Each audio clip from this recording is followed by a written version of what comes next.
Thank you, Mr. President. I have been following with concern reports from the Luhansk region of Ukraine under temporary occupation by the Russian Federation that an attack overnight on a vocational school and its dormitory in the town of Starobilsk has killed and injured several people, including children. Several individuals may still be trapped beneath the rubble.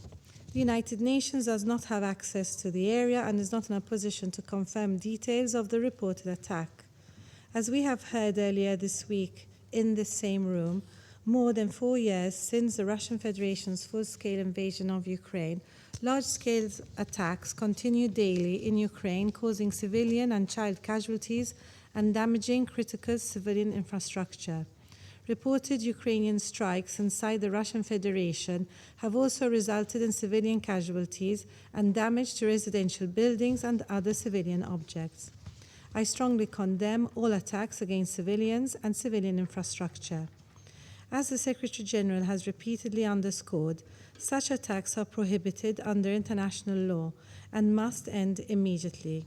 Civilians, children, humanitarian personnel, and civilian objects, including schools and hospitals, must never be targeted.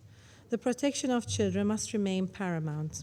Their homes, their classrooms, and their futures cannot be treated as collateral damage. I also urge all concerned parties to refrain from any actions to put children in harm's way and which would further escalate the already dangerous situation. The reported incident in Starobilsk is a stark reminder of a broader and deeply troubling pattern. Attacks on schools continue to disrupt the education of millions of boys and girls in conflict-affected regions worldwide.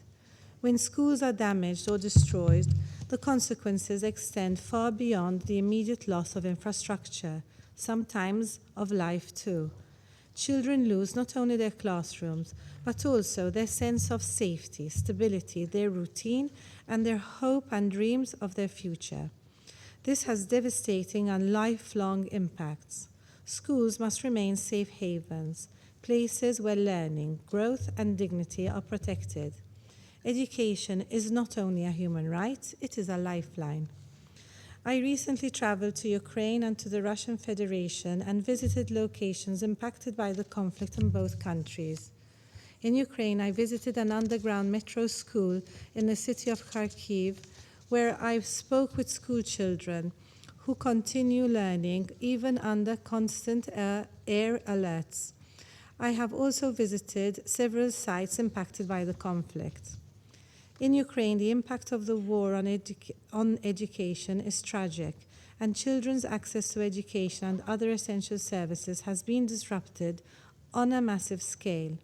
According to UN-verified information, over 440 attacks on schools were verified in Ukraine during 2025, making it one of the situations on the Children and Armed Conflict agenda most affected by this grave violation. During my visit to the city of Belgorod in the Russian Federation, I also visited schools and spoke to students and saw firsthand how children have been affected by conflict and visited sites also impacted by this war.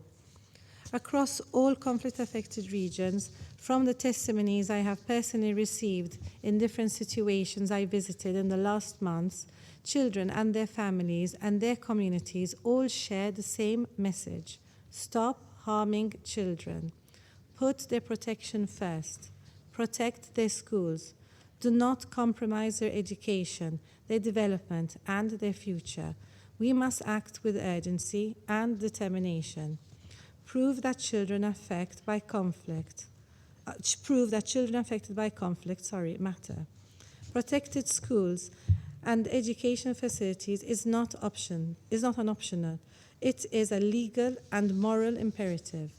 In conclusion, I reiterate the Secretary General's call for a full, immediate, and unconditional ceasefire as a step towards a just, lasting, and comprehensive peace in Ukraine in line with the UN Charter, international law, and UN resolutions. Thank you.